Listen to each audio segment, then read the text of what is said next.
Vamos a continuar con la sesión de estadística. Esto corresponde al segundo día. Ya el primer día los trabajos fueron muy interesantes y esperamos estos 4 trabajos también lo sean. Tengo el gusto de presentar al doctor Luis Gutiérrez de la Pontificia Universidad Católica de Chile. ¿Ya? Él nos va a presentar su trabajo. No sé si está bien, ¿es bayesiano no paramétrico? Sí, ¿Sí? sí. Bueno, tengo un título más largo ahora, pero ¿puedo Ya. compartir pantalla, cierto? Sí, así que adelante, doctor.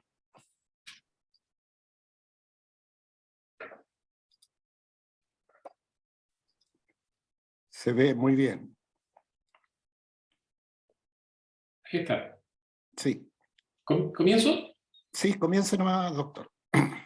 Vale, muchas gracias. Bueno, gracias por la invitación. Básicamente les voy a hablar de test de hipótesis, digamos un tema clásico en estadística, pero con una mirada de inferencia bayesiana no paramétrica. ¿Ya? Entonces voy a organizar la presentación básicamente con este esquema. Voy a hablar un poquito sobre modelos bayesianos no paramétricos. Luego voy a hablar de test de hipótesis con una mirada bayesiana. Y después voy a plantear un modelo general para poder hacer test de hipótesis con esta mirada. Cómo definir las distribuciones a priori sobre el espacio de los parámetros, luego la distribución a priori sobre el espacio de las hipótesis y voy a continuar con algunos ejemplos.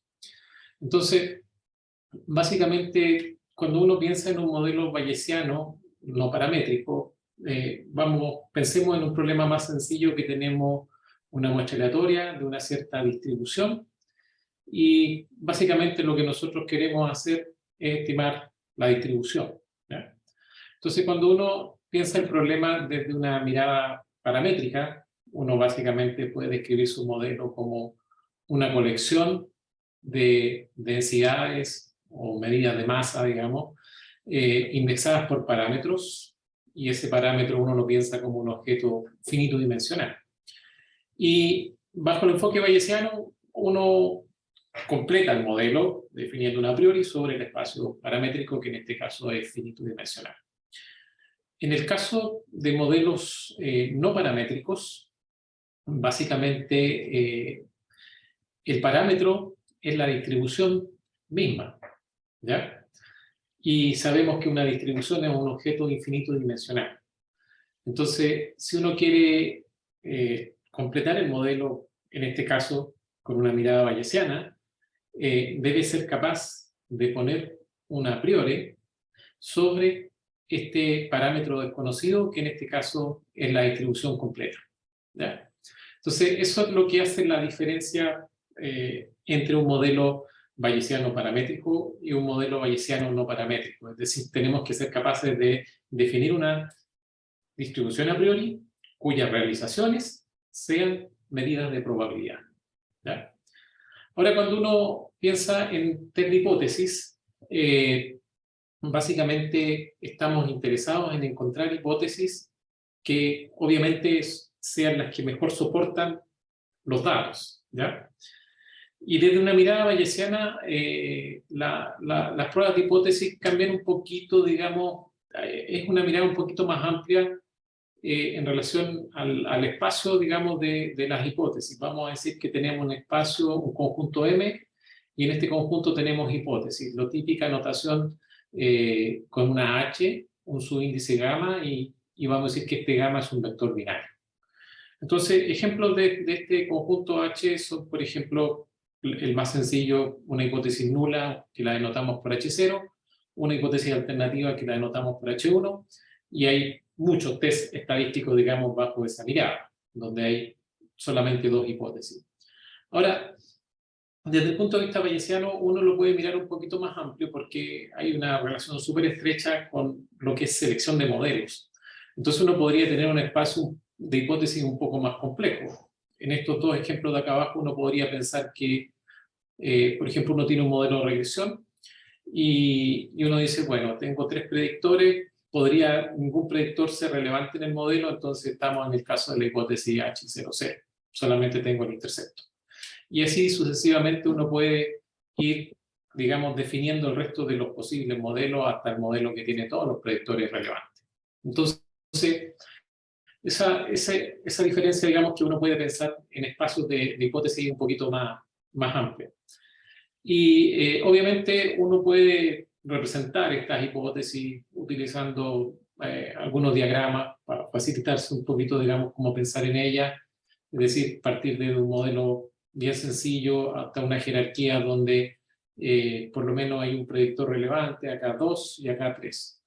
Entonces, de esta forma podemos pensar en estos espacios, ¿ya? Y lo que nos interesa al final del día, si queremos hacer un test de hipótesis bayesiano, es calcular la distribución a posteriori sobre ese espacio, obviamente condicionar los datos, ¿ya? Y básicamente eso uno lo hace utilizando el teorema de Bayes. Suena algo, digamos, súper sencillo de hacer. Hay una gran dificultad, digamos, en esta fórmula, que es el cálculo de la verosimilitud marginal. En el sentido de que los test de hipótesis bayesianos no son populares. O sea, todo el mundo utiliza test clásicos, digamos, y la gente utiliza test clásicos no porque sean mejores que los bayesianos, o sea, no es por eso, digamos, sino que desde el punto de vista bayesiano nosotros no hemos podido dar una respuesta satisfactoria para poder entregar herramientas que la gente pueda utilizar y diga, mira, existe este test bayesiano y está implementado en R y es fácil de usar, digamos. Entonces, esta verosimilitud marginal es súper, o sea, básicamente no, en un par de modelos tiene solución analítica a la integral, porque hay que integrar los parámetros con respecto a la distribución a priori que uno está asumiendo, ¿ya? Y con los modelos que nosotros, que yo voy a plantear, tampoco es posible evaluarlo directamente, pero sí uno, digamos, puede ingeniárselas para, por lo menos, aproximar esta probabilidad a posteriori sobre las hipótesis, ¿ya? Eso es lo que nos interesa, ese es el fin último, digamos, de estos modelos.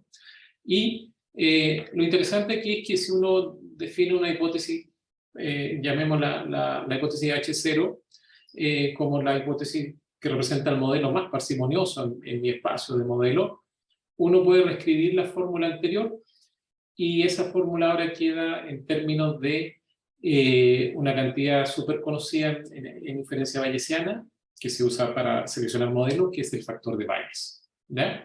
Entonces, ahora tengo el factor de Bayes en esta fórmula y tengo también la a priori sobre las hipótesis, ¿ya? Entonces, aquí el factor de Bayes básicamente me va a controlar la complejidad del modelo y la a priori que yo logre definir y poner sobre el espacio de la hipótesis me va a controlar por pruebas múltiples. Es decir, ¿qué pasa si yo necesito hacer muchos test de hipótesis? Entonces, desde un punto de vista clásico, hay un concepto que se le llama la tasa de falso descubrimiento. O sea, van a haber hipótesis que me van a decir que hay diferencias significativas cuando en realidad no las hay. Entonces necesito tratar de controlar eso. Y la única forma de poder hacer eso desde una mirada bayesiana es poner una a priori que le dé mayor probabilidad a los modelos más parsimoniosos, ¿ya? Entonces, ¿cuál es el modelo general que nosotros planteamos? Y vuelvo aquí a integrar estas ideas con la idea, digamos, de bayesiana no paramétrica. Estamos planteando, digamos, un modelo que es flexible. Básicamente vamos a decir que tenemos una variable de respuesta condicional en unos predictores, ¿ya? Y condicional en un conjunto de medidas de probabilidad. Entonces ahora nuestro modelo básicamente va a estar dado por la convolución entre un kernel y una medida de probabilidad. El kernel que nosotros vamos a utilizar va a ser un kernel continuo, podría ser una distribución normal, podría ser una distribución gamma, etc. Y esta P es una medida de probabilidad aleatoria. Y ahí conecta, digamos, con la parte de bayesiana no paramétrica. Entonces vamos a hacer la convolución de un kernel continuo con una medida de probabilidad que es discreta, ¿ya? Es una medida de probabilidad aleatoria, pero que es discreta. Entonces esa convolución va a dar como resultado una mezcla. Y esa mezcla va a tener, digamos, va a ser continua, ¿ya? Y luego la colección de medidas las vamos a definir condicional en las hipótesis que nosotros queramos testear. Y esta colección de medidas va a venir de lo que se conoce en bayesiana no paramétrica como un proceso Dirichlet dependiente, ¿ya? ¿Dependiente de qué? Dependiente básicamente de predictores. Y uno completa el modelo en una tercera jerarquía poniendo un a priori sobre cada hipótesis, ¿ya? Entonces esa es como el esquema general. Entonces para poder definir, digamos, un modelo como este, hay que básicamente definir la a priori que va a ir sobre los parámetros de esta mezcla y definir la a priori sobre las hipótesis, ¿ya? Entonces, sobre el espacio de parámetros, básicamente es súper relevante la a priori que uno elija, porque esto va a ser lo que va a penalizar en el factor de Bayes, ¿ya? Ahora hay mucha literatura, y la literatura viene del área de selección de modelo. Hay varias alternativas, sin embargo, hay una clase de distribuciones a priori que se llama las distribuciones Spike and Slab, es decir, son distribuciones que podrían ser bastante difusas o concentrarse mucho en torno a un punto. Y eso es súper útil, digamos, porque uno podría concentrar la distribución en torno a cero para algún parámetro y decir que ese parámetro es prácticamente cero, ¿ya? Entonces, hay otras alternativas también en la literatura, lo que se conoce como las G-priors o las mezclas de escala, pero dado, digamos, la facilidad computacional que ofrece, digamos, estas distribuciones a priori Spike Slab, vamos a ir por ese camino, básicamente, ¿ya? Y el otro desafío es poner una a priori sobre el espacio de la hipótesis, ese espacio que yo les mostré ahí con ese diagrama, digamos. Entonces, aquí la tentación más grande es decir, mire, a priori todas las hipótesis, todos los modelos son equiprobables, ¿ya? Pero es algo que uno se ve tentado a hacer eso, digamos, pero no es bueno, porque básicamente uno debería penalizar los modelos que tienen más parámetros. Esa debería ser la lógica. Y obviamente el resultado de esta hipótesis acá va a ser súper sensible a la elección de esta distribución a priori. Entonces aquí hay que ser bastante cuidadoso. ¿Y cómo uno pone esa distribución a priori? Como cada hipótesis uno la puede, digamos, representar por un vector binario, entonces poner esa a priori sobre un espacio de modelo es poner una a priori sobre un vector binario de una cierta dimensión, ¿ya? Aquí hay varias alternativas, por ejemplo, las construcciones de beta binomial, y hay una construcción en particular que propuso Womack en el año 2015, que nosotros es la que vamos básicamente a utilizar, ¿ya? Aquí hay una esquemita, digamos, donde uno puede representar un modelo, donde piensen en un modelo básicamente de regresión, donde hay dos factores, llamémosle el factor Q1 y el Q2. Entonces uno tiene un modelo solamente con intercepto que uno puede representar por este vector binario de puros ceros. Luego el modelo con el factor 1, que uno puede representar por este vector, y así sucesivamente, digamos. Y finalmente el modelo más complejo que tiene los factores 1 y 2, efecto de interacción, entonces uno lo puede representar por este vector.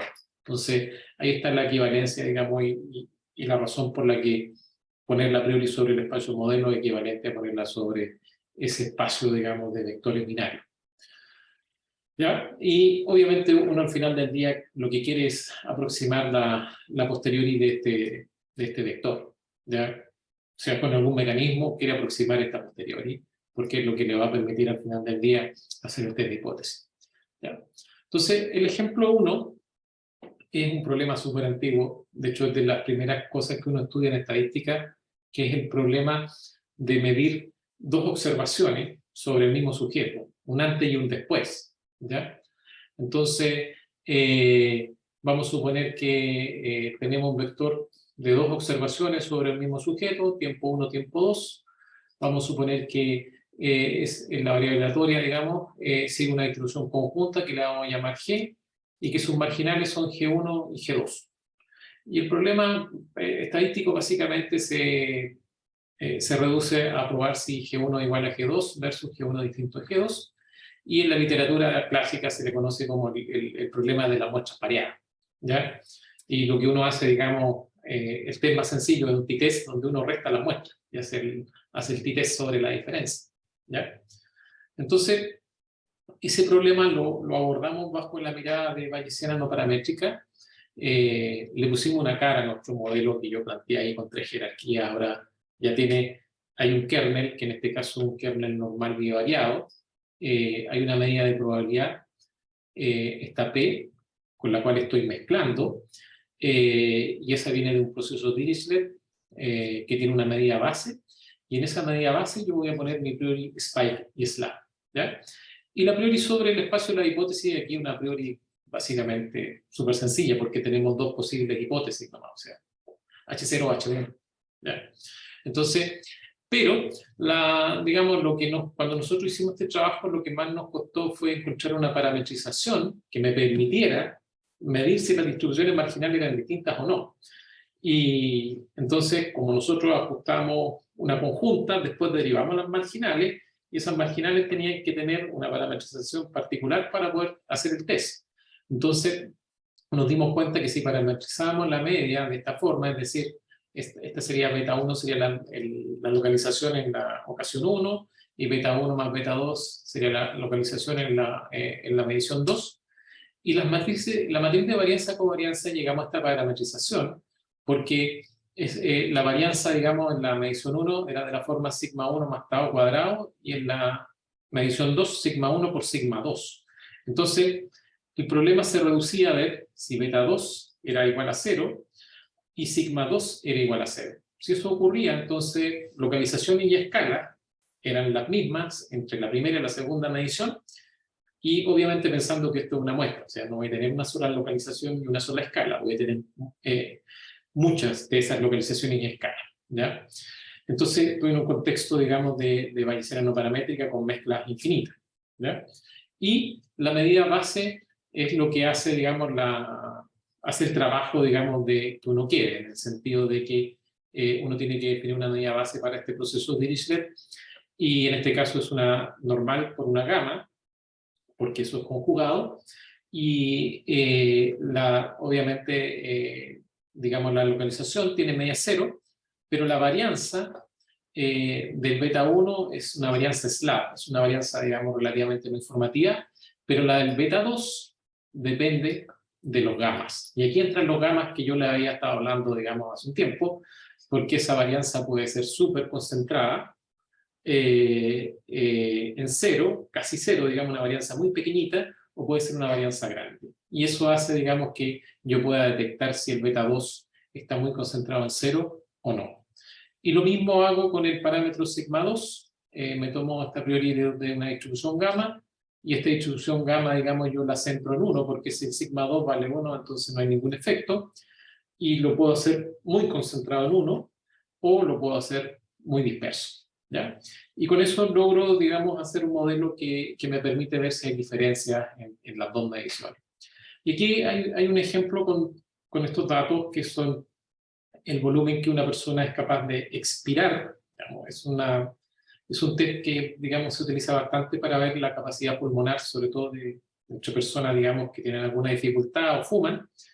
Entonces, los datos, hay 2 mediciones, digamos, un conjunto de 228 niñas que fueron sometidos a estas 2 mediciones con diferencias de 1 año, y uno tiene, digamos, que la dispersión es algo que, si uno solamente considera una distribución normal bivariada, digamos, no lo va a capturar muy bien, y por lo tanto esta mezcla, en un contexto bayesiano no paramétrico, logra, digamos, capturar bastante bien la forma de la distribución conjunta.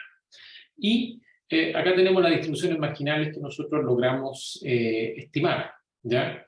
Y con las marginales uno puede calcularse una función que se la llama la función de desplazamiento, la shift function, que es una cuestión súper antigua, es como de los años 60, que básicamente está dada por esta expresión que está acá, digamos, que es tomarse la eje 2 a la menos 1 y evaluar la eje 1, obviamente evaluado en el soporte de la variolatoria, y restar. Y que básicamente es una expresión parecida a la expresión que utiliza la gente en educación, que le llaman la expresión para hacer equating, con la única diferencia que ellos no restan el valor de la variolatoria. Entonces uno puede ver digamos, shift, esta función shift me muestra qué tanto se desplazó la distribución, ¿ya? Y si esa shift es muy cercana a cero, entonces quiere decir que probablemente no hay diferencia significativa. Entonces aquí tenemos las densidades marginales, la shift, que me dice cómo pasar de una distribución a otra, y las acumuladas. Y el resultado del test, al final del día, digamos, se traduce en esa probabilidad que está ahí, digamos, que es la probabilidad de la hipótesis alternativa, que en este caso es 0,737. ¿Ya? Entonces puedo decir que si hay diferencia en las marginales, obviamente uno cuando hace un test bayesiano reporta las probabilidades posteriores sobre el espacio de la hipótesis, y después el usuario el que, asumiendo una función de pérdida, digamos, toma la decisión, digamos. ¿Será suficientemente fuerte esa probabilidad para decir que son diferentes? Esa es como una decisión de cada persona, ¿ya? Bueno, con esto hicimos un package y digamos, estos son modelos que tardan bastante. O sea, por ejemplo, este modelo obviamente está hecho en R, no tiene ninguna optimización, tardó 8 minutos en correr, pero yo siempre les digo a mis alumnos, si se tardaron un año en recolectar los datos, porque no pueden esperar 8 minutos, digamos, para sacar los resultados. Un segundo ejemplo, en el mismo contexto, es cuando uno tiene un tratamiento. Ese tratamiento tiene distintos niveles, hay un grupo control, y uno quiere comparar las distribuciones, digamos, de los distintos niveles del tratamiento con la distribución del grupo control, ¿ya? Y esto está hecho también, no recuerdo bien, pero creo que del año 1955 hay un artículo que es el famoso test de Dunet, que yo lo estudié bastante, digamos, y lo utilizábamos, de hecho, hace como el año 2000 por ahí, todavía uno usaba ese tipo de test. Y la gracia del test de Dunet que corrige por multiplicidad, digamos, pero sigue siendo un test para localización solamente, ¿ya? Si nosotros queremos comparar las distribuciones de los distintos niveles de un tratamiento contra las del grupo control, y en este caso vamos a tener una hipótesis un poco más compleja, porque vamos a decir, por ejemplo, la hipótesis más sencilla sería que todas las otras distribuciones de todos los otros niveles sean exactamente iguales a las del grupo control. Entonces uno puede definir la hipótesis básicamente con estos conjuntos que están acá. Y el caso más extremo, digamos, sería que todas las distribuciones, todas las otras distribuciones sean distintas de las del grupo control, y obviamente, como estoy en un contexto bayesiano no paramétrico, las diferencias podrían no ser debido a localización, digamos, sino que podría ser, por ejemplo, aquí que el tratamiento 1 a lo mejor tiene cola más pesada, no más que el tratamiento control, y que el tratamiento 2 muestra cierta simetría con respecto al control, y a lo mejor el 3 como que tiene algún grado de bimodalidad, por ahí aparece algo un poquito extraño, digamos, ¿ya? Entonces, esa es la idea. Entonces uno tiene un vector de datos para cada uno de estos grupos, el grupo control, el 1 hasta el P, y básicamente lo que nosotros estamos pensando es que las observaciones del grupo control fueron generadas de la distribución G sub C, y de los otros grupos fueron generadas, digamos, o de G sub C o de una distribución G sub K asterisco que es distinta a la del grupo control, ¿ya? Y con eso uno puede definir un modelo en 3 jerarquías, siguiendo la expresión general que yo les mostré. De nuevo vamos a mezclar una normal, pero en este caso una normal univariada, estamos en un problema univariado. Ahora vamos a decir que vamos a mezclar con una medida de probabilidad que va a depender de los predictores X. En este caso es un predictor discreto, digamos, que me dice en qué nivel de tratamiento estoy solamente, ¿ya? Y la colección de medidas aleatorias con la que yo voy a mezclar ahora viene de un proceso de división independiente, y también voy a tener que poner una a priori sobre el espacio de la hipótesis, y ahora sí me voy a tener que preocupar un poco más porque el espacio de la hipótesis ahora puede ser algo un poquito más complejo. Con eso en mente, el truco, digamos, es cómo definir esta medida que está acá, esta P de X, ¿ya?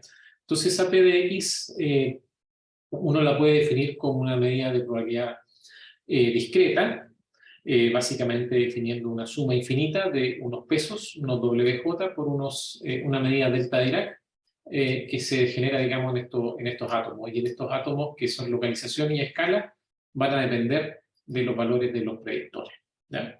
Y los pesos, uno en esta área los define básicamente para el proceso de Dirichlet dependiente, con una construcción bastante conocida que se llama la construcción de stick breaking, que es como tomar un palito de largo 1, digamos, y empezar a quebrarlo. Y con eso, con esta fórmula, yo me puedo construir los pesos y puedo garantizar que esos pesos, la suma infinita de esos pesos, digamos, es exactamente, o sea, es 1 casi seguramente, ¿ya? Y los sticks, que son el largo de estos palitos, me lo voy a tomar desde una distribución beta con estos parámetros. Entonces, aquí de nuevo, para que digamos, este problema funcione, uno tiene que parametrizar adecuadamente. Entonces vamos a decir que en realidad la media, que depende del predictor, es igual a la media del grupo control, más un cierto parámetro eta, y la escala, sigma cuadrado, es la escala, digamos, del grupo control multiplicada por un parámetro tau, que podría ser 1 o distinto de 1. Entonces, básicamente, si este eta es distinto de 0 y este tau es distinto de 1, yo voy a encontrar diferencias. Entonces, mu y sigma básicamente son la localización y la escala del grupo control. Y las posibles diferencias las voy a poder capturar por el eta o el tau, ¿ya? Entonces, esa es la idea general, y después uno tiene que completar el modelo poniendo una medida base en el proceso de Dirichlet, y el mismo truco, digamos, uno asume que para la localización y escala del grupo control, tengo una normal gamma porque conjuga y es, digamos, con una varianza relativamente grande, y sobre los otros parámetros, sobre el eta y sobre el tau, entonces voy a poner un a priori spike slab. Es decir, y aquí de nuevo, si se dan cuenta, en estas expresiones de acá es donde entran los gamas, ¿ya? Porque aquí los gamas van a decir, dependiendo si el gamma es 1 o 0, si es spike o si es slab, ¿ya? Y para completar mi modelo, necesito ahora sí meter una a priori un poquito más compleja sobre el espacio, digamos, de las hipótesis. Lo que nosotros utilizamos acá es una a priori que es bastante elegante en el sentido de que uno la puede calcular con una recursividad, pero digamos la idea intuitiva detrás, que es una a priori que depende del tamaño del modelo, es decir, depende de aquí de I, y I es la suma de los gamas. Y acuérdense que los gamas eran básicamente los predictores relevantes en el modelo. Entonces, si yo tengo más predictores relevantes, voy a decir que es un modelo de mayor tamaño, ¿ya? Y lo que va a hacer esta a priori básicamente es algo como esto. O sea, si yo tengo este espacio de modelos, a priori yo le voy a dar mayor probabilidad al modelo más parsimonioso. Por ejemplo, acá el modelo más parsimonioso se lleva un medio, digamos, de la probabilidad, y los otros modelos, a medida que empiezan a tener más parámetros, empiezan a tener menor probabilidad. Y obviamente todos estos números acá sobre este espacio tienen que sumarlo, ¿ya? Y eso está garantizado en esta a priori. Entonces, con eso, bueno, aquí hicimos un estudio de simulación para probar este modelo. Básicamente estuvimos asumiendo un grupo control y después 3 niveles de tratamiento. El grupo control era una normal con media 0 y varianza 1. Y después dijimos, bueno, el otro grupo tiene solamente diferencia en localización, que es el caso más típico, y después otro grupo donde las diferencias no son en localización con respecto al control, sino que son en la escala nomás, ¿ya? Y eso es muy difícil de capturar por otros test. Bueno, hay test para diferencias de varianza, ¿ya? Y luego una mezcla, digamos, y con media 0. Entonces, es algo bastante difícil de detectar.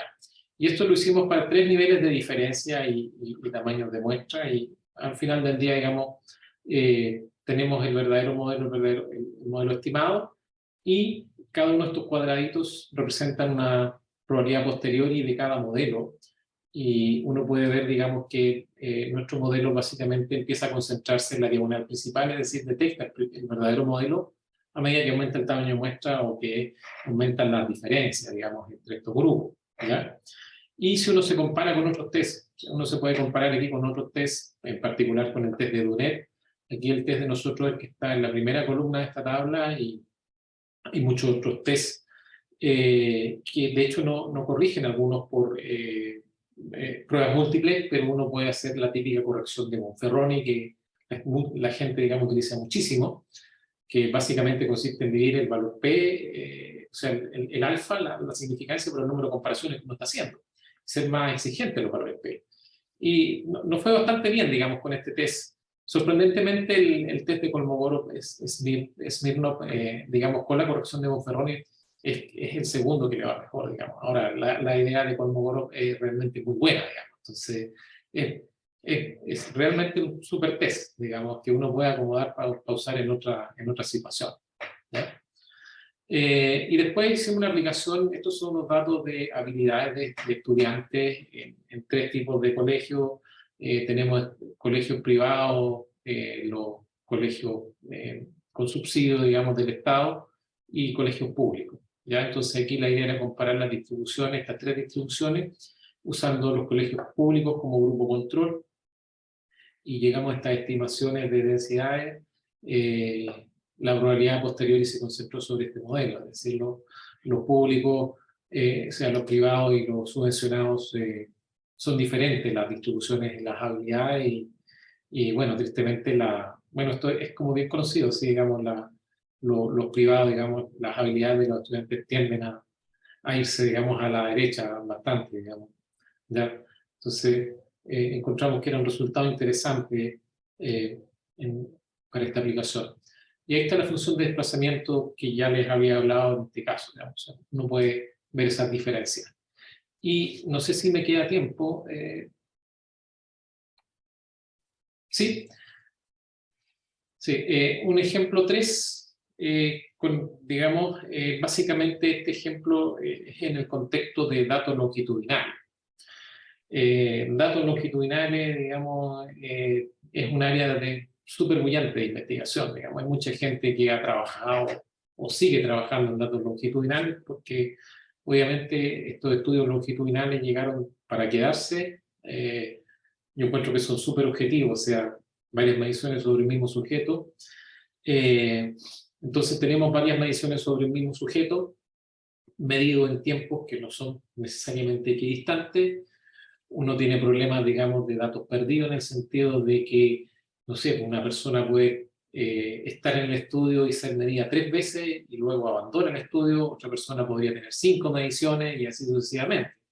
Entonces, la forma básicamente de abordar estos problemas es con modelos mixtos, ¿ya? Y es la forma tradicional en la que uno define un efecto aleatorio, y eso induce una estructura de correlación, que es lo que uno quiere al final del día, porque uno no puede asumir que hay independencia entre las medidas repetidas sobre el mismo sujeto.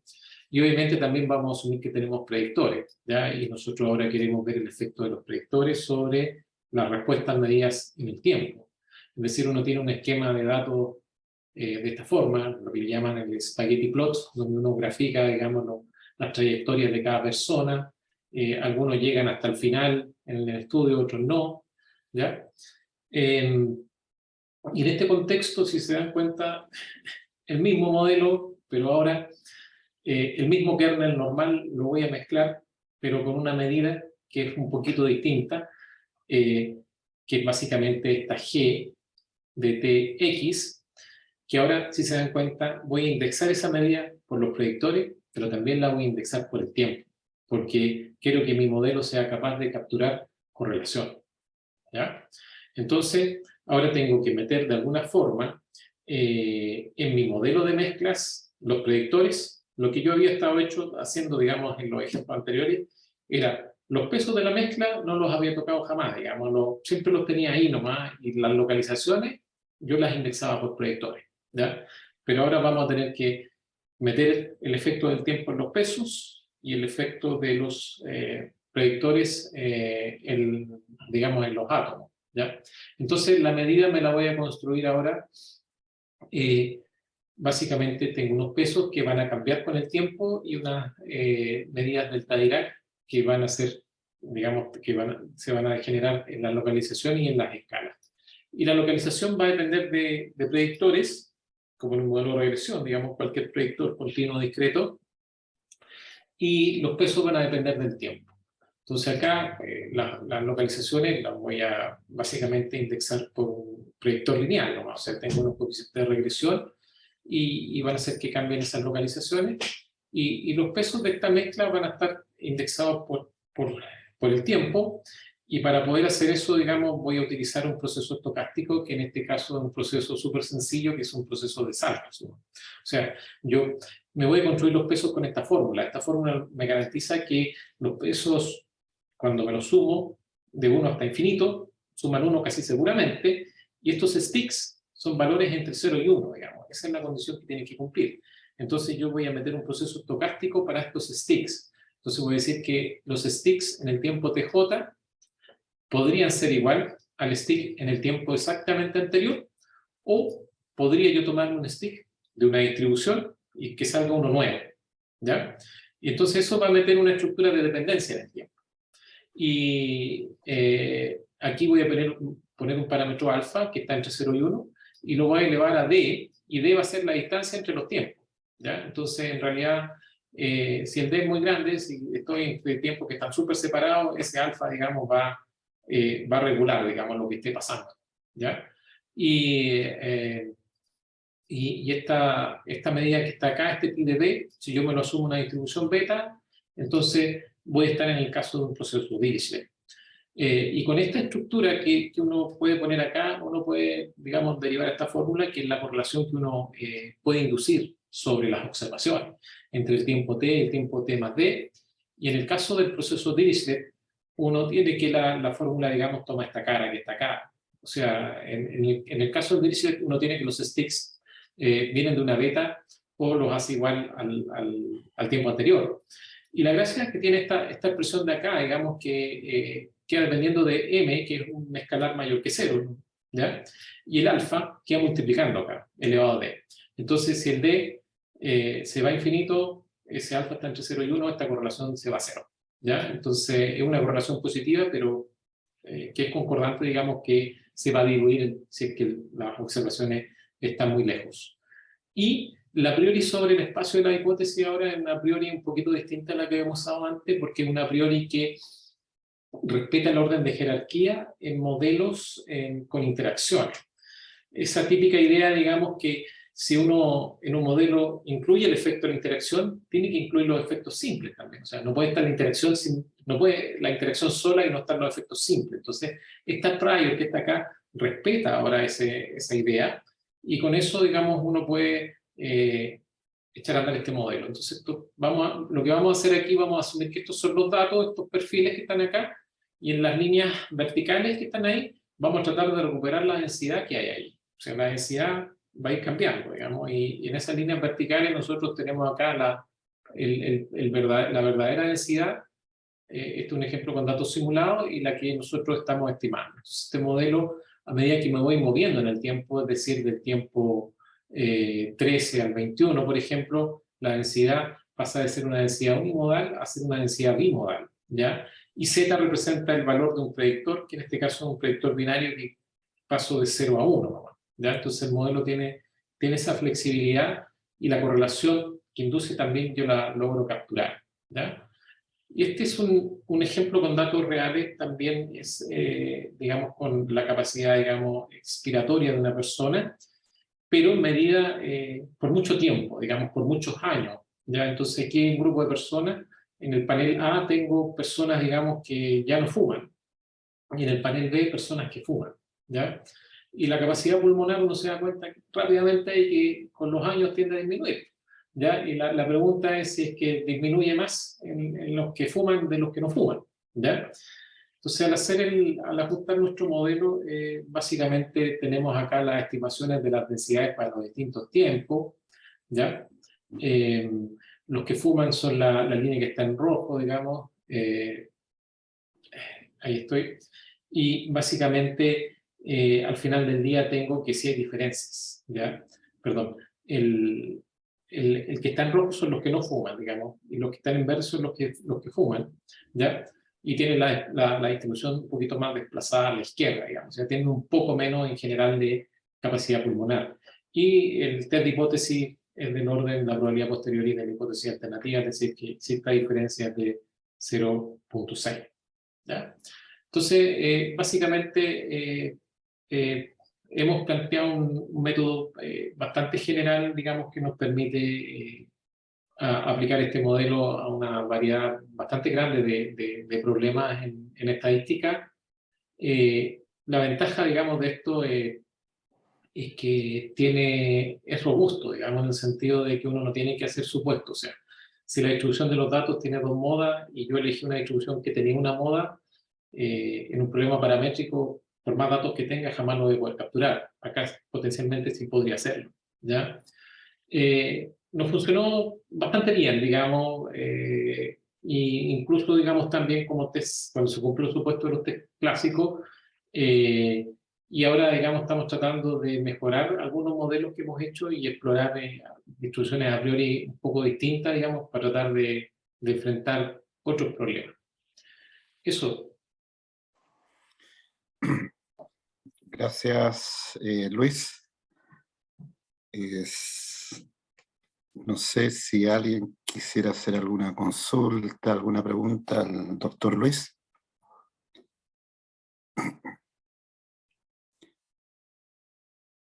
Yo tengo una consulta, no sé si puede mostrar esa diapositiva en el primer ejemplo de la simulación.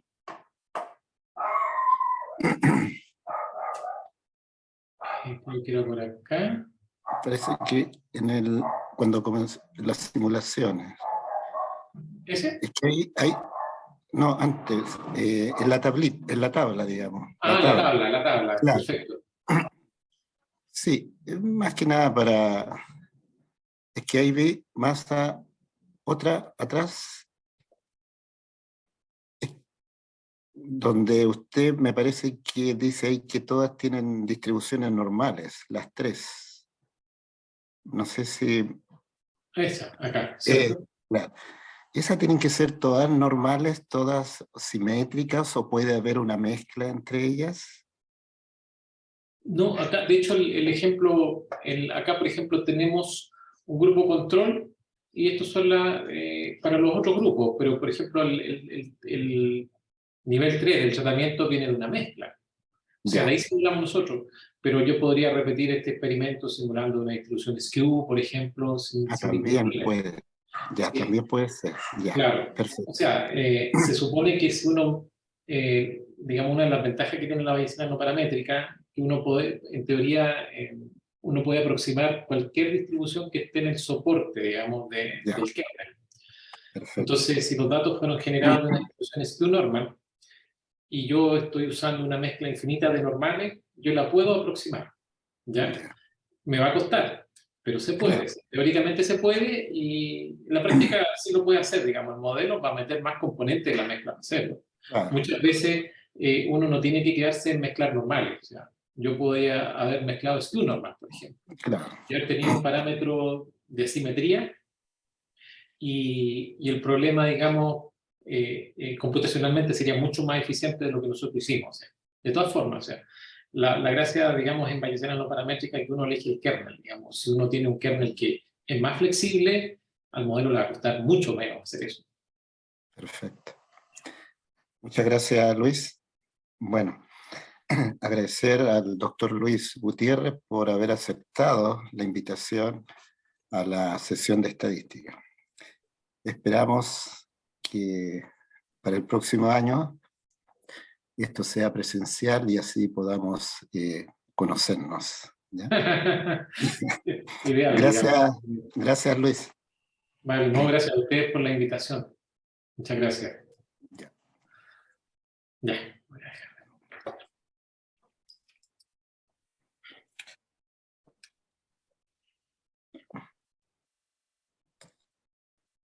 Bien, continuando con nuestra sesión de estadística, tengo el honor de presentar al doctor Bruno Pimentel de la Universidad Federal de Alagoas, Brasil. ¿Ya? Doctor Bruno, Everyone can hear me. sí, Sorry, I don't speak English, so if Spanish. I'm Brazilian. I should speak, but my Yes. is good, so I try to speak in English. And I'm sorry Eh, also for the camera. I have some technical issues. I don't know why it's not working. Doctor Bruno, ¿me escucha? Yes. Sí. No sé si va a presentar su trabajo porque no veo nada en pantalla.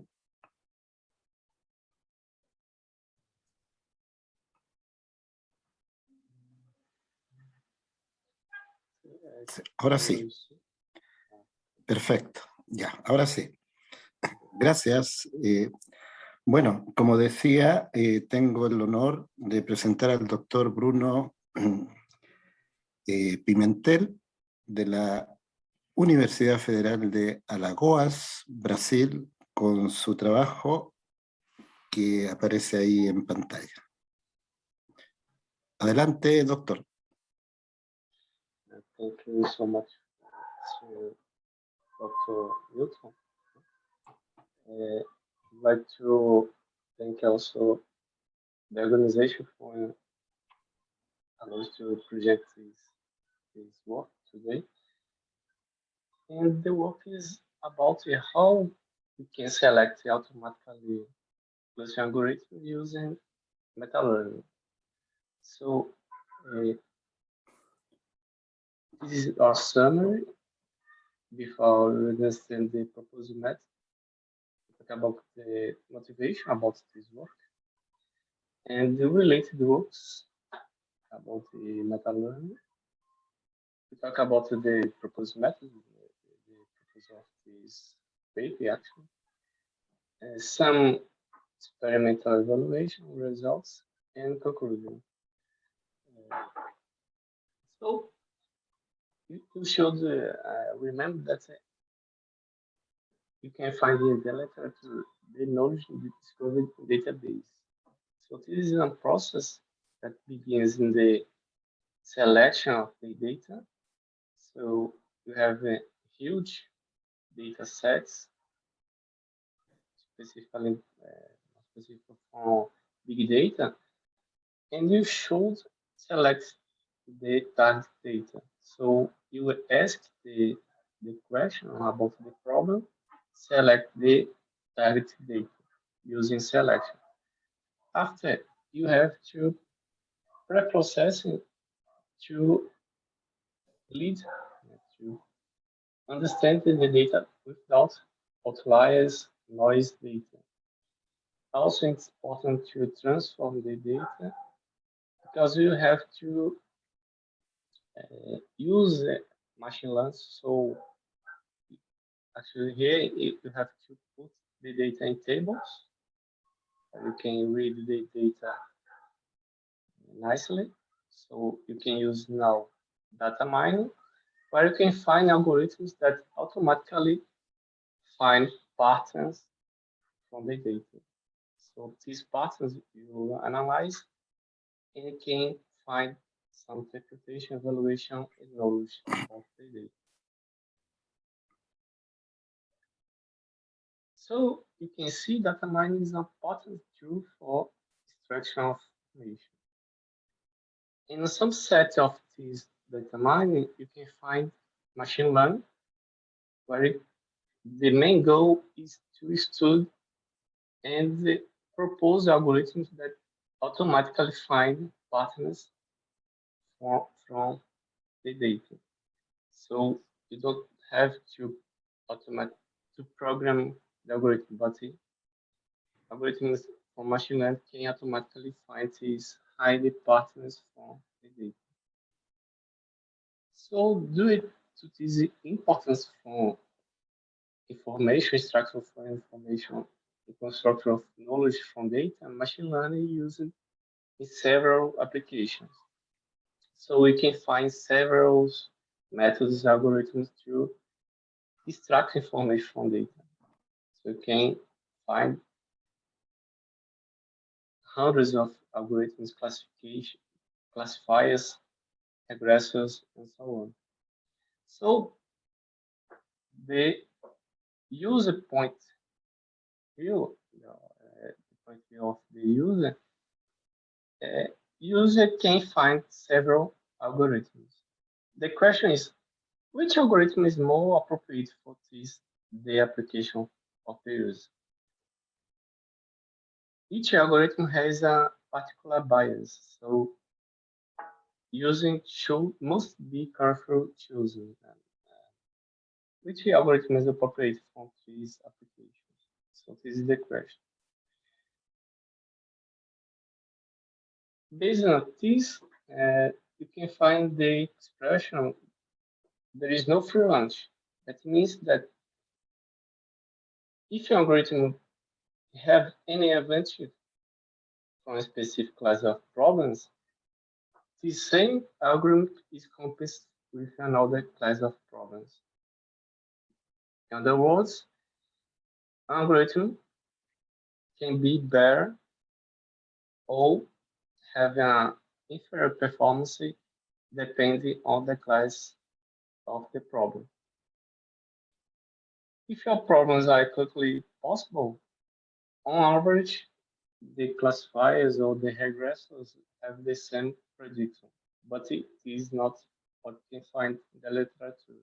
So each algorithm is better from a class of problem thing when you compare to another class of problem among the algorithms. This happens because each algorithm has a particular bias.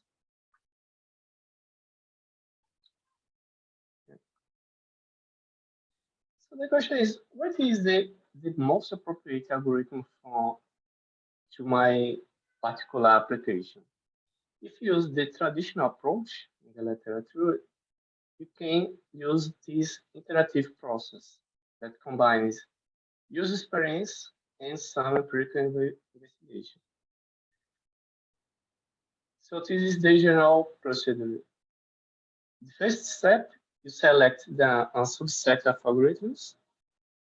So if you want to classify a data, for example, someone have disease or not, or if they use a good or mal seller, you can use a set of algorithms to find this, solve this problem in the data set. So this depends of the knowledge about the algorithms you can use in this problem. The next step is to apply each algorithm to the problem. So you can find the performance using normally the mean is standard deviation of the prediction of the algorithms using statistical tests of hypotheses and so on.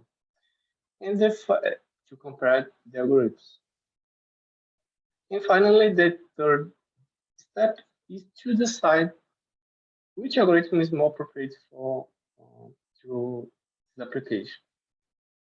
So you can select the list of algorithms, execute, run these algorithms to this application, and decide to which is more appropriate according to accuracy, for example, the best performance.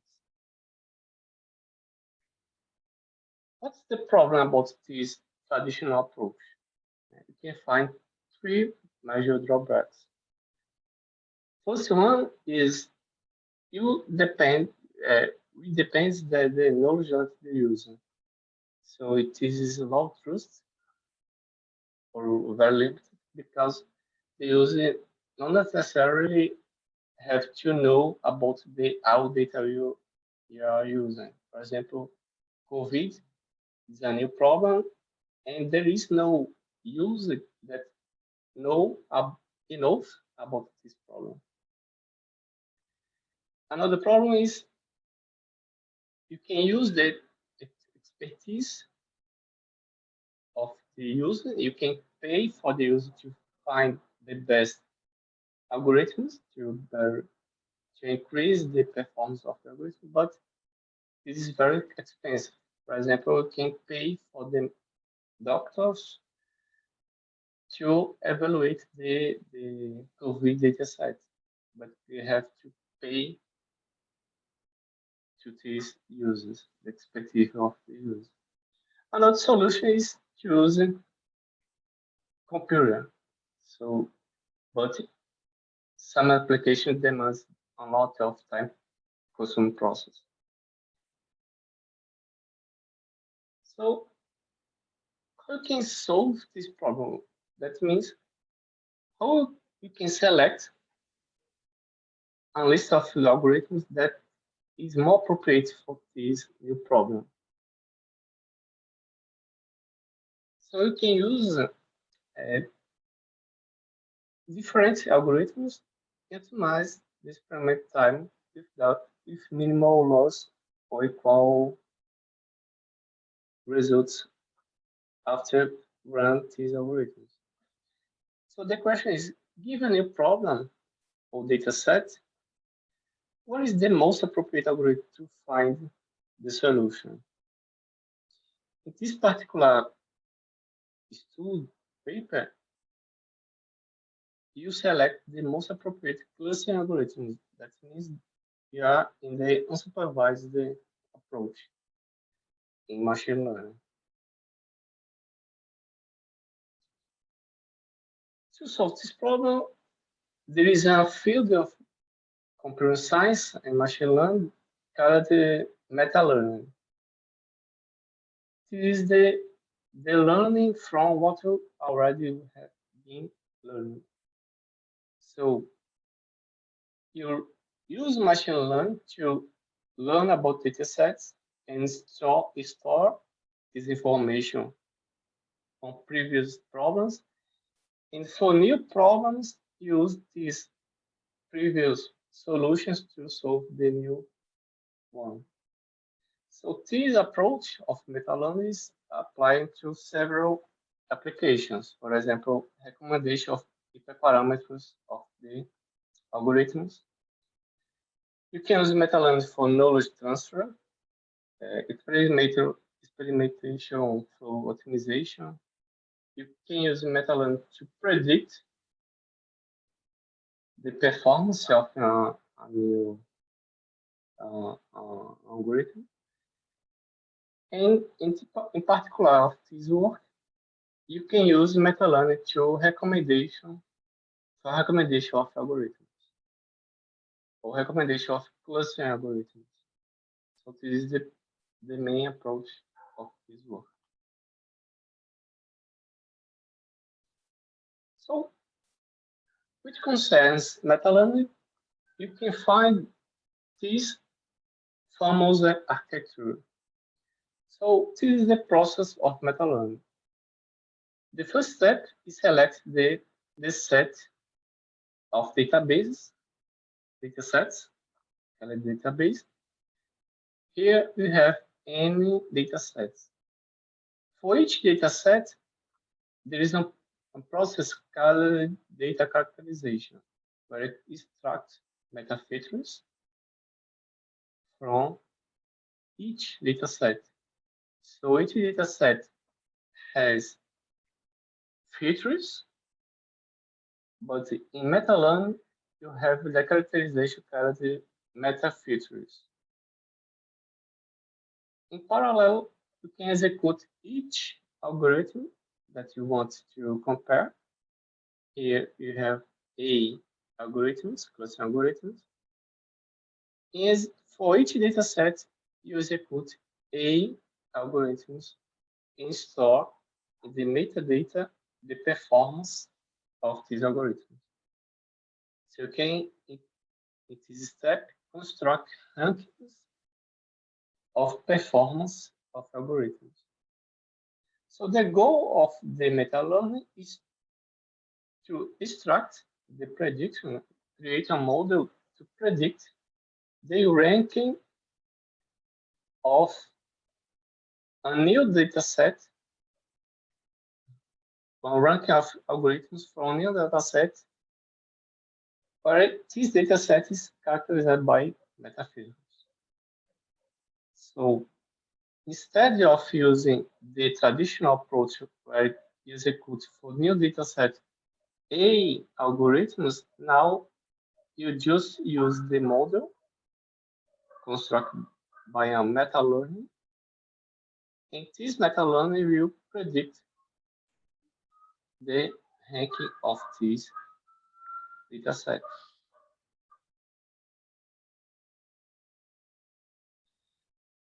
So in terms of metafilters, there is three main types of metafilters in the literature. So we select here in the related works these three types. The first one is statistical based metafilters. So you can find 8 metafilters, but each one describes a measure of the data set. The second one is based on distance. For this data metafiltering, they construct the vector called M, where M is the normalized vector of distance D, and D is the Euclidean distance between each pair of instances of one data set. Each combination of instance from data set. So after construct this vector of distance, you normalize the vector and extract the metafilter. And the third metafilter is called the evaluation-based metafilter. So you use this metafilter internal evaluation measures. So in the clustering problem, you can use internal evaluation measures to evaluate the structure of the cluster. So you can use in this problem this evaluation based metafilters to better understand the structure of the data set. So these tables show the metafilters. For example, in the statistical based metafilters, one value is related to this function. So LGE is the equation, where n is the number of instances. So you apply the log, the number of instances. So and so on. A similar reason you can find the distance-based metafilters. So you can find some statistical measures from the M vector. You can find statistics from histogram based on the vector, and some statistics about the z-score.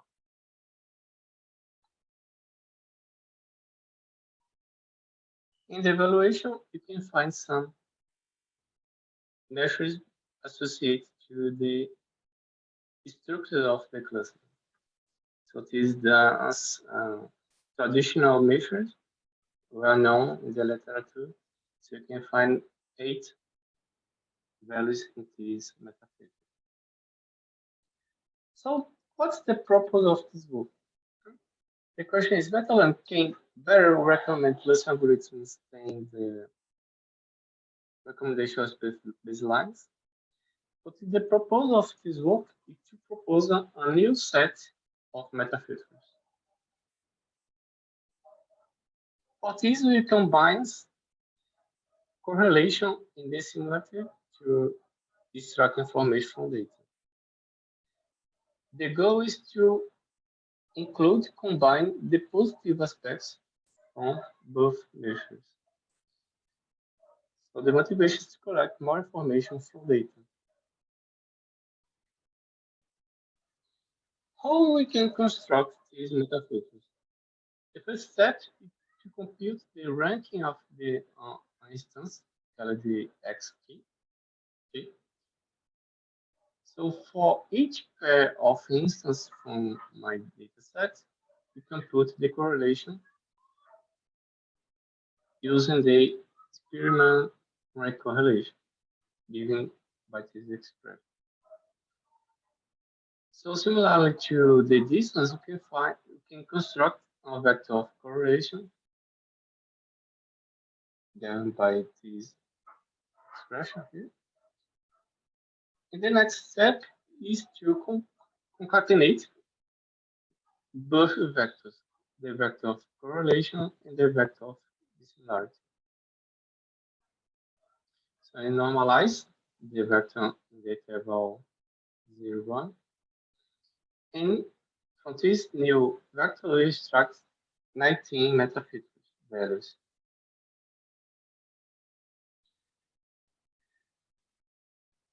So for the experimental evaluation, you selected 219 datasets from OpenML repository, and these datasets can be found with this link here.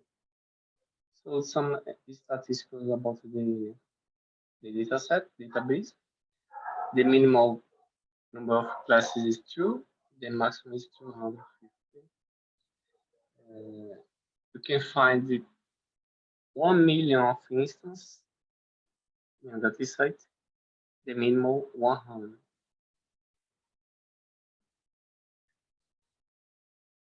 For each dataset, you extract the metafeatures. So in this work, you use the 3 traditional metafeatures, statistical, distance, evaluation-based metafeatures. In the fifth dataset, scaled CAD, correlation and distance metafeature, proposing this work.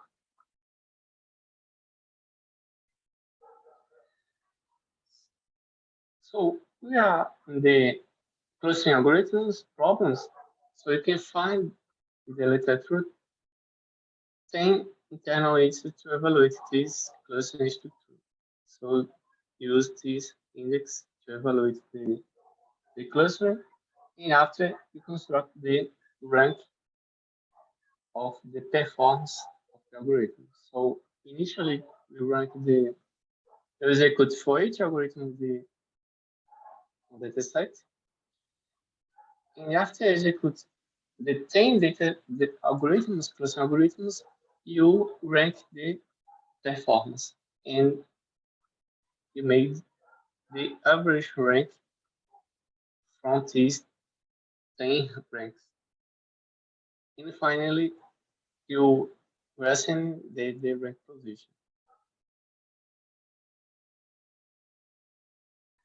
To evaluate the recommendation, we compare the rank of original performance between the rank from the meta-learning process. So you use the Spearman rank correlation coefficient to compare these 2 ranks, the rank of original performance and the rank from the meta-learning process. So I use 10 clustering algorithms to evaluate these experiments. And for meta-learning algorithms, use 2 well-known in the literature, the key nearest neighbor, KNN, and the random forest color here, RF. So after I construct the metabase, each meta-learning algorithm is applied to the database, and a meta model is constructed and return the rank of the most suitable clustering algorithms. This is the results after executing the KNN. So the mean standard deviation. And for you choose 10 values of the key parameters. So you change from 1 to 10. And for k equals to one, the meta-feature distance obtains the best performance, but for another values of k, the proposed meta-feature can obtain the better performance. That means that the rank recommended by meta-learning approach is more similar than is closer to the original rank obtained by the evaluation of cluster algorithms. So the proposed meta-feature here in this experiment is the best choice. Is the figure much showing the comparison. The horizontal lines are baselines, so you can choose the rank using the majority choice or the mean average of the ranks. So the proposed method meta-feature can obtain better results than baselines. On the other hand, if you use the random forest meta-learning, the statistical meta-feature can obtain better results. With enough figure to these results. So, conclusion, this paper study investigated the automatic recommendation of cluster algorithms using meta-learning. And in order to improve the recommendation, we proposed a new meta-feature based on correlation and distance. To compare the ranks, use the Spearman ranking coefficient and compare with another meta-feature from the literature. In as future work, a new meta-feature can be used to extract more information from data sets to improve the recommendation. This is the work. And, thank you for the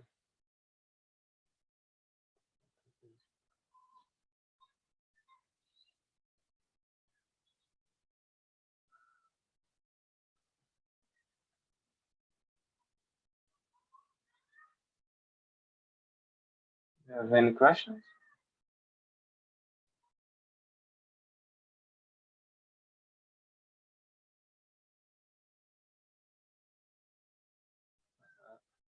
Not.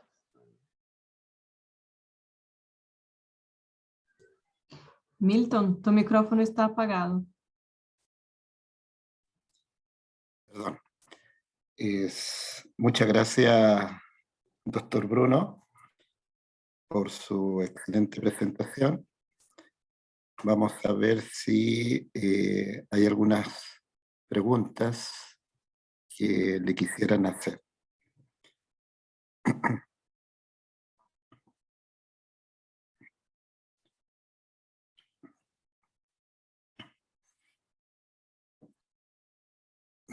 Bien. Como no hay consultas, nuevamente agradezco al doctor Bruno su participación en nuestro congreso. Muchas gracias. Thank you, you and the organization and the invitation. Thanks so much. Ok.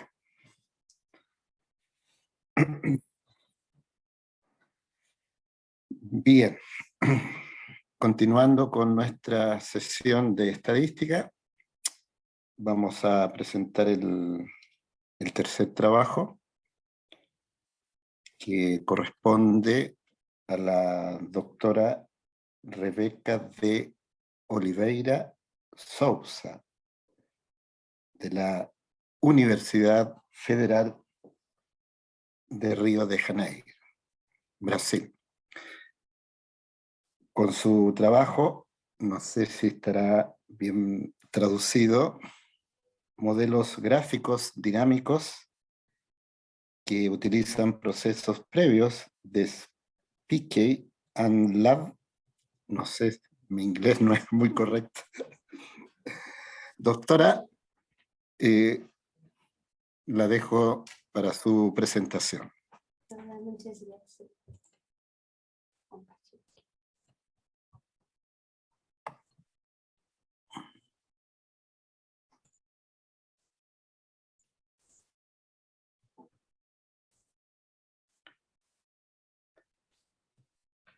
Excelente, se ve súper bien. Hola, buenas tardes, buenas noches. Me llamo Rebeca Souza, soy brasileña, estudiante de doctorado en estadística en la Universidad Federal de Río de Janeiro. Hoy voy a presentar una parte de mi trabajo de tesis doctoral, denominado Dynamic Graphical Models with Variable Selection for Effective Connection, con orientación de Marina Silva y Lilia Costa. Bueno, la comunidad neurocientífica ha desarrollado estudios sobre técnicas de mapeo cerebral. Todavía hay mucho por aprender sobre las relaciones entre las regiones del cerebro, conocidas como conectividad cerebral. Nuestro principal objetivo es identificar la estructura de conexiones en el cerebro. Hay diferentes tipos de conexión, como la conexión anatómica, la conexión estructural, la conexión funcional y la conectividad efectiva. La conectividad funcional en estado de reposo cerebral indica las áreas del cerebro cuya actividad son correlacionadas, mientras que la conectividad efectiva entre diferentes áreas cerebrales indica como unas áreas influyen directamente sobre otras. Y la conectividad cerebral produce datos grandes y complejos que son un gran desafío. Para entender mejor cómo son estos datos, aquí traigo dos tipos de técnicas de lectura de actividad cerebral. La resonancia magnética funcional, fMRI, y la espectroscopia funcional, fMIRS. Ambas técnicas dan como resultado una serie temporal de datos de actividad cerebral para ciertas regiones del cerebro. La principal diferencia es que en resonancia magnética el individuo tiene que estar en reposo y en espectroscopía el individuo puede estar practicando una actividad. Sin embargo, la espectroscopía captura señales más superficiales del cerebro. Para estimar la estructura de conexiones en el cerebro, usaremos la definición de grafos. Un grafo es definido por el par V y V es un conjunto de vértices o nodos y Y es un conjunto de aristas. También tenemos la representación de la estructura gráfica por la matriz de adyacencia, que puede ser ponderada o no ponderada. Podemos tener grafos no orientados y grafos orientados, donde representamos las aristas por flechas. La matriz de adyacencia, cada cada línea es un nodo padre y las columnas, cada columna es un nodo hijo. Entonces, por ejemplo, el nodo 1 es padre de nodo 2 y nodo 6. Nodo 1 es padre de nodo hijo 2 y nodo hijo 6. En el contexto de las conexiones cerebrales, los nodos son las regiones del cerebro y las aristas son las conexiones cerebrales. Proponemos un modelo llamado DGVS para estimar la conectividad efectiva en ciertas regiones del cerebro. Este modelo combina el modelo lineal dinámico aplicado a los datos del grafo y la selección de variables a través del priori Spike-and-Slab.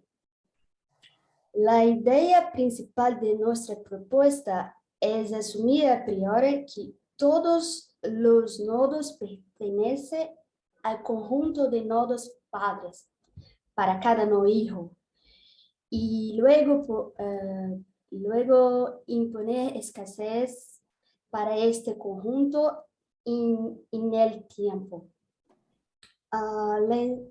Las ventajas para nuestra propuesta son que la estructura gráfica es estimada inferencialmente, sin tener que recurrir a técnicas de búsquedas exhaustivas. Y otra ventaja es que permite que la estructura gráfica varíe en el tiempo. Nuestro modelo se define como esta manera, YRT es la conectividad cerebral del nodo R en el tiempo T. Y esta conectividad cerebral puede escribir como una función de f veces beta más un error, que es normal. F es un conjunto de posibles padres para la región R, que son todas las demás regiones, excepto la R-ésima región. Y beta representa la fuerza de estas conexiones. Entonces, tenemos que seleccionar cuál de estas fuerzas debe reducirse a cero, lo que significa que la región no es parte de este conjunto de nodos padres. Para ello, vamos a utilizar a priori DSS, Dynamic Spike-and-Slab, que es desarrollado por Rokova y McCallen en 2021. Dado beta en el momento anterior, T-1, y un indicador binario gamma, tenemos que la densidad de beta en el momento actual, T, asume una mezcla, donde gamma indica si la distribución de beta es una distribución spike o slab. Consideremos una distribución slab como normal, siendo la media mu una autorregresiva de orden 1 y con una gran varianza lambda. Para la distribución slab, consideremos una distribución normal con media 0 y una pequena variança onde C tiende a zero. Así, si gamma es 1, la fuerza de conexión asume una distribución normal con media en función de la fuerza en el tiempo anterior. Pero si gamma es 0, entonces la fuerza se reduce a 0 y la región correspondiente no es parte del conjunto de nodos padres para la región R. Y finalmente, para gamma, consideremos una distribución Bernoulli con probabilidad θ. En el contexto de la inferencia bayesiana, podemos obtener estimaciones de los parámetros mediante la distribución a posterior. Aquí nos interesa especialmente el máximo a posterior y por lo tanto utilizamos el método de estimación EM. Para esto medimos el logaritmo de la distribución posterior, que es así. El método EM se implementa siguiendo dos pasos. En el paso E, calculamos la media del logaritmo de la distribución posterior con respecto a las variables latentes, que sí son gamma y el parámetro nu.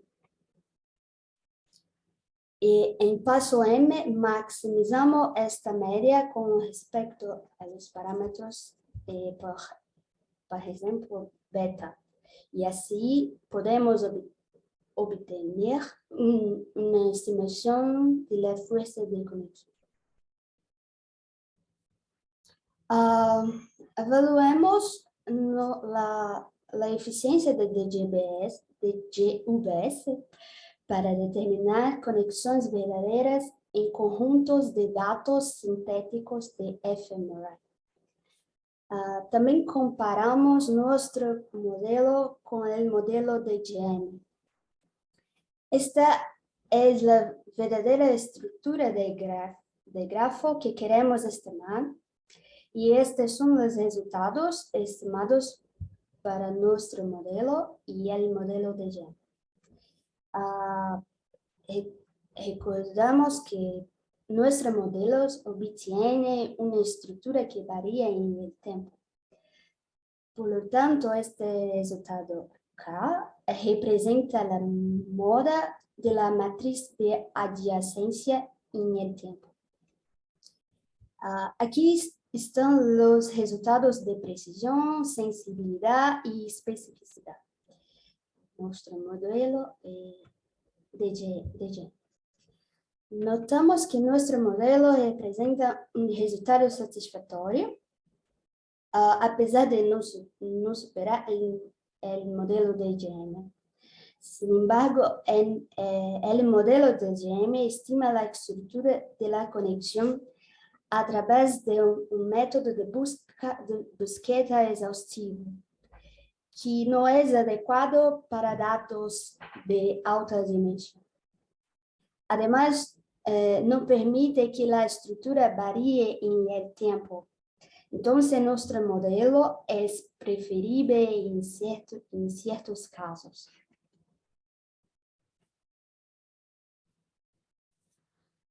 También aplicamos nuestra propuesta a datos reales.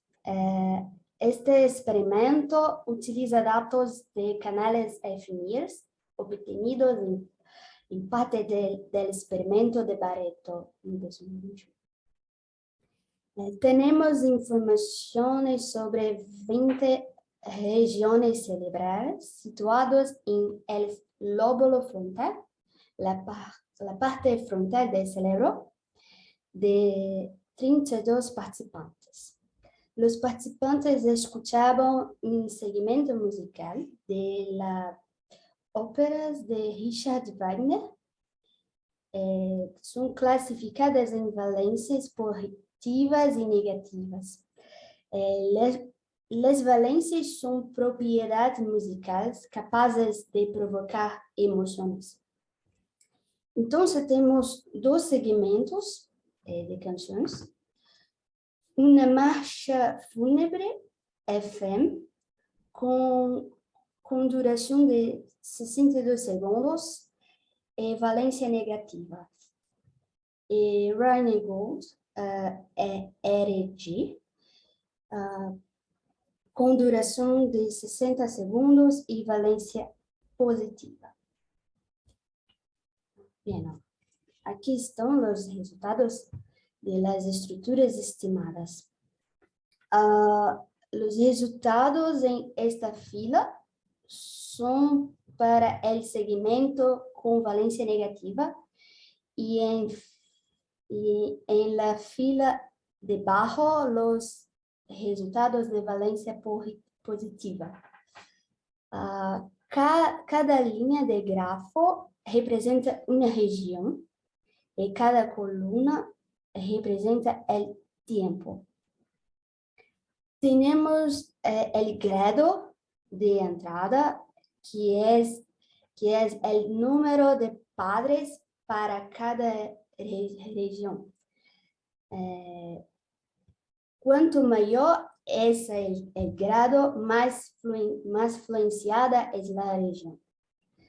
Para valencia negativa, las regiones más influenciadas es más concentradas, mientras que para la valencia positiva están más dispersos. También observamos que en la valencia negativa se destacan más las regiones 14 y 16, que son regiones más centrales del lóbulo frontal. Ya para valencia positiva, las regiones 17 y 2, que son regiones más centrales.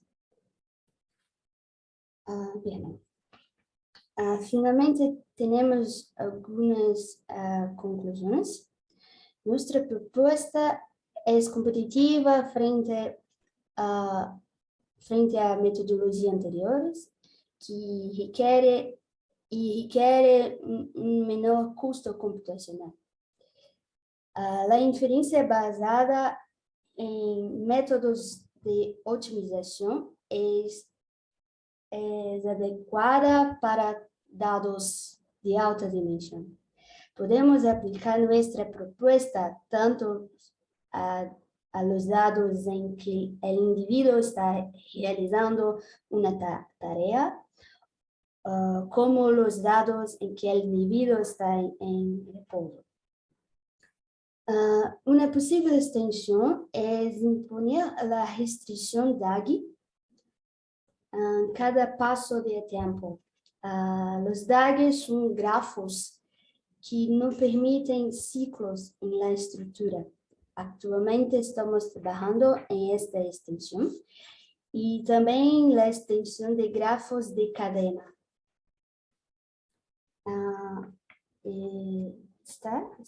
Estas son mis principales referencias. Muchas gracias.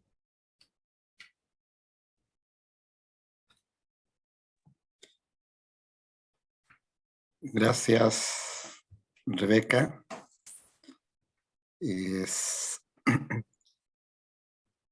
¿Alguna consulta?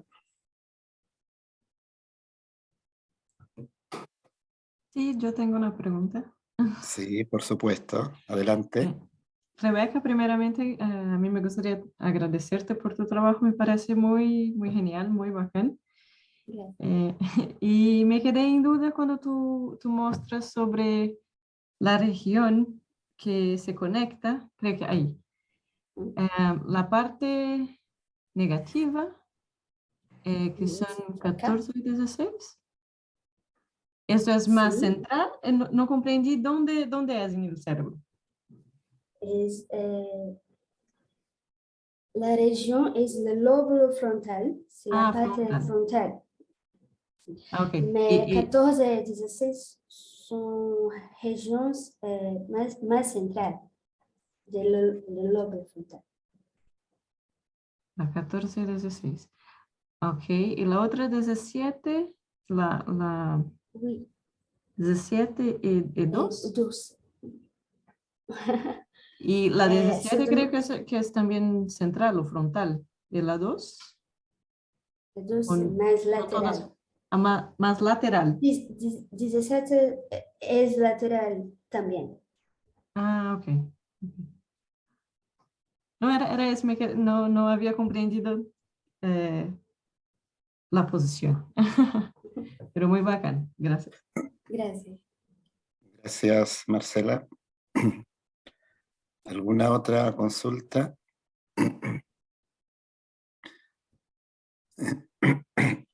Perdón. Rebeca, muy interesante tu trabajo. Me trajo muchos recuerdos, especialmente el año 95, donde tú mostraste una lámina donde aparece la resonancia magnética. Ahí yo tuve que hacerme varias, en la cual con ella lograron detectar una inflamación en el cerebelo. Por eso te digo que me trajo mucho recuerdo tu trabajo. Muy interesante y espero que tenga mucho éxito. ¿Ya? También agradezco haber aceptado la invitación hecha por Diego, que lamentablemente por motivo de trabajo no pudo estar presente hoy. Así que muchas gracias, Rebeca.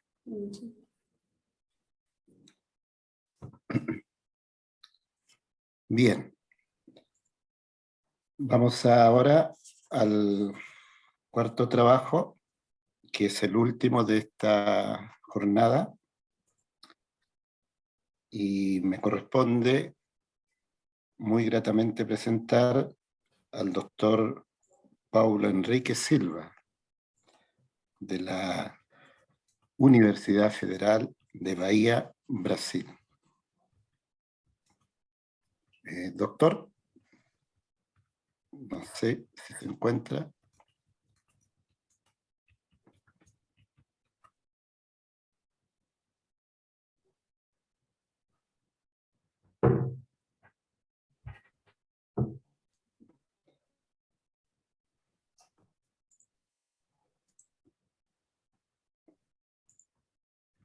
Parece que él no se encuentra.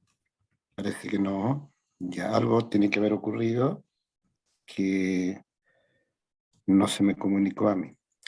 Bueno, estaríamos finalizando esta excelente jornada. Trabajo muy Milton, variados. Sí, Milton, sí, déjame intentar chequear. ya Solo chequeé. un segundo, por favor. Sí. Bueno, estaba diciendo de que esta sesión, perdón, de hoy día fue muy interesante, trabajos muy variados, ¿ya? En la cual fueron de excelente presentación. Marcela, ¿sí? ¿Verificó? Estoy intentando ver con Diego. Solo un Ya, segundo, por favor. ya. Bueno, mientras esperamos esa conexión, lo dejo invitado para mañana viernes, que sería la última sesión de estadística. Así que espero contar con su presencia, ¿ya? Para poder ver 4 trabajos muy interesantes también para el día viernes.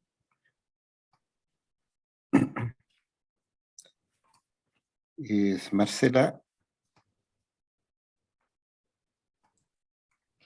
Sí, algo debe haber pasado. No, Ya. no conseguí Ya. contacto tampoco. Listo, ya. Bien, entonces damos por finalizada esta sesión por el día de hoy y agradezco a los invitados el haber aceptado la invitación al Congreso por el coordinador Diego Nascimento. Muchas gracias.